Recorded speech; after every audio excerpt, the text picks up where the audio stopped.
929, please respond. Delta, what's the problem? Please respond. Over.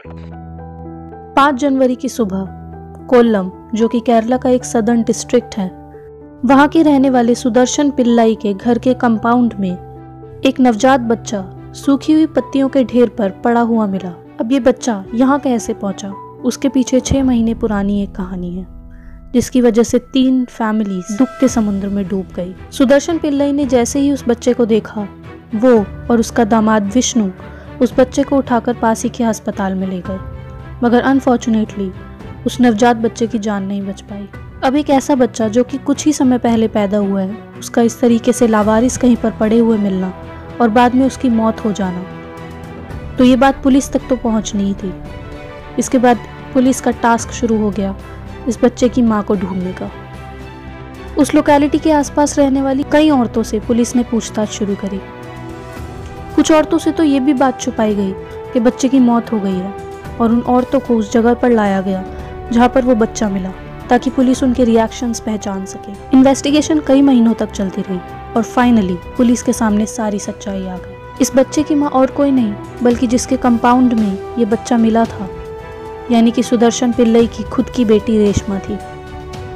और ये proof हुआ एक डीएनए टेस्ट के द्वारा।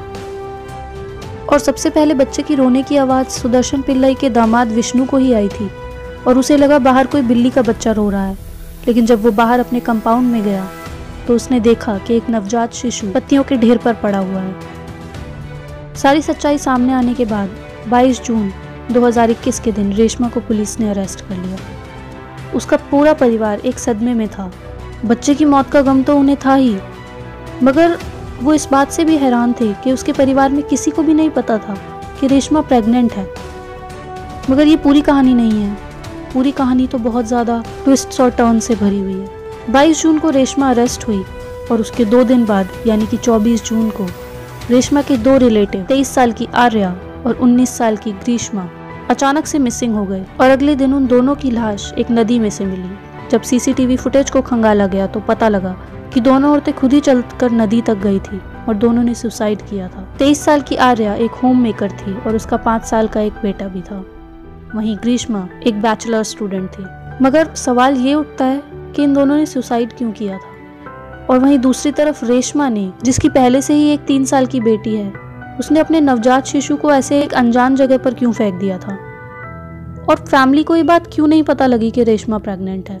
इतने सारे सवालों से पुलिस अकेली घिरी हुई थी। रेशमा के पति विष्णु ने पुलिस को बताया कि जिस समय उसको बच्चा बाहर पत्तियों के ढेर पर से मिला, उस टाइम रेशमा उसी के साथ घर पर ही थी, मगर उसे कभी भी उस पर शक नहीं हुआ और उसे कभी भी ऐसा नहीं लगा कि ये बच्चा उसका ही है। जब पुलिस के सामने रेशमा की सच्चाई आई तो पुलिस को लगा कि उनके सामने एक क्लियर केस है कि रेशमा एक ऐसी माँ थी जो अपने बच्चे को नहीं चाहती थी, क्योंकि इन्वेस्टिगेटिंग टीम ने पता लगाया कि रेशमा फेसबुक पर एक आदमी के साथ प्यार में पड़ चुकी थी और वो उससे लगातार चैट करती थी। वो एक ऐसा इंसान था जिससे रेशमा कभी नहीं मिली थी। रेशमा के अरेस्ट के बाद पुलिस उसके परिवार वालों से और दोस्तों से लगातार सवाल जवाब कर रहे थे ताकि उन्हें रेशमा के बारे में ज़्यादा जानकारी मिल सके। और उसी बीच पुलिस ने 23 साल की आर्या से भी पूछताछ की, क्योंकि वो एक पुराना फ़ोन इस्तेमाल कर रही थी और उस फ़ोन को पहले रेशमा इस्तेमाल किया करती थी, और पुलिस को रेशमा के पुराने फ़ोन में से कुछ इन्फॉर्मेशन चाहिए थी। मगर जिस दिन पुलिस आर्या से पूछताछ करने वाली थी और आर्या को पुलिस स्टेशन जाना था, उसी दिन आर्या और रेशमा की दूसरी रिलेटिव ग्रीष्मा दोनों ने सुसाइड कर लिया। और उन्होंने सुसाइड नोट में ये लिखा कि वो नहीं चाहती कि बच्चे की मौत का इल्ज़ाम उन दोनों पर आए। ये सुसाइड नोट मिलने के बाद पुलिस के दिमाग में फिर से कई कन्फ्यूजन शुरू हो गई थी। अब पुलिस का अगला सवाल ये था कि आखिर आर्या और ग्रीष्मा ने सुसाइड क्यों किया, और ये दोनों रेशमा और उसके बच्चे के साथ कैसे जुड़े हुए हैं। आपको बता दूं कि आर्या रेशमा के पति विष्णु की भाभी थी और ग्रीष्मा विष्णु की भतीजी। दोनों ही औरतें सुसाइड करने के वक्त अपना मोबाइल फ़ोन ले गई थी और उनके फ़ोन्स कभी भी पुलिस रिकवर नहीं कर पाई। उसके बाद पुलिस ने आर्या और ग्रीष्मा के दोस्तों से बातचीत करनी शुरू की, और उसके बाद ग्रीष्मा के एक मेल फ्रेंड ने पुलिस के सामने एक कन्फेशन की, और ये एक ऐसी कन्फेशन होने वाली थी जिसके बाद ये सारा केस पुलिस के सामने साफ साफ खुलने वाला था। ग्रीष्मा के दोस्त ने पुलिस को बताया कि ग्रीष्मा और आर्या ने मिलकर एक फेसबुक अकाउंट ओपन किया, मगर अपने नाम से नहीं, बल्कि किसी आदमी के नाम से, आनंदू। और उन्होंने रेशमा के साथ फेसबुक पर फ्लर्ट करना शुरू कर दिया। बस यूं ही मजाकिया तौर पर वो रेशमा के साथ एक प्रैंक कर रहे थे ताकि रेशमा और उसके पति के बीच में कुछ अनबन हो। आर्या और ग्रीष्मा के परिवार वालों ने बताया कि जब उन्हें बच्चे की मौत के बारे में पता लगा तो आर्या और ग्रीष्मा काफ़ी परेशान रहने लगे थे। उन दोनों को डर लगने लग गया था कि कहीं बच्चे की मौत का इल्ज़ाम उन पर ना आ जाए और कहीं रेशमा के साथ धोखाधड़ी करने के इल्ज़ाम में उनको जेल ना हो जाए। पूरी जांच के बाद पुलिस को बस इतना ही लग रहा था कि उन दोनों ने फेसबुक अकाउंट पर रेशमा के साथ चैट करना मज़े के लिए सिर्फ शुरू किया था, मगर धीरे धीरे चीज़ें आउट ऑफ कंट्रोल हो गई। शायद ग्रीष्मा और आर्या ने कभी नहीं सोचा था कि रेशमा इस हद तक अपने फेसबुक फ्रेंड के लिए दीवानी हो जाएगी कि वो अपने बच्चे को ही लावारिस छोड़ देगी और अंत में उसकी मौत हो जाएगी। रेशमा अपने फेसबुक लवर के साथ हर हालात में रहना चाहती थी और उसे लगा कि अगर उसे पता लगेगा कि रेशमा के 2 बच्चे हैं तो वो शायद उसे ना अपनाए, इसलिए उसने अपने नवजात शिशु को ऐसे ही अकेला छोड़ दिया। अब आप लोग ये सोच रहे होंगे कि रेशमा की प्रेगनेंसी के बारे में उसके पति या बाकी घर वालों को क्यों नहीं पता लगा, क्योंकि प्रेगनेंसी में तो औरत का पेट दिखता ही है। तो इसके पीछे का कारण ये है कि रेशमा पिछले कई महीनों से बहुत ढीले ढाले कपड़े पहन रही थी, साथ ही वो टमी टकिंग बेल्ट्स भी इस्तेमाल करती थी, जिससे लोगों को उस पर ज़्यादा शक नहीं हुआ। विष्णु से पूछताछ करने के बाद ये भी पता लगा कि उसके और रेशमा के बीच में काफ़ी महीनों से चीज़ें कुछ ठीक नहीं चल रही थी। उनके रिलेशनशिप में काफ़ी कड़वाहट पैदा हो चुकी थी, स्पेशली जब रेशमा फेसबुक यूज़ करती थी तो विष्णु और रेशमा के बीच में काफ़ी लड़ाइयाँ होती थी। अब आर्या और ग्रीष्मा, जो कि फेसबुक पे रेशमा के लवर आनंदू बने हुए थे, वो कई बार रेशमा को इस इमेजिनरी लड़के से मिलने के लिए भी बुलाते थे, और जब रेशमा वहाँ पहुँचती तो वहाँ पर कोई भी नहीं पहुँचता था। विष्णु ने पुलिस को ये भी बताया कि रेशमा एक बार पास ही के बीच पर अपनी बेटी के साथ किसी आदमी से मिलने भी गई थी।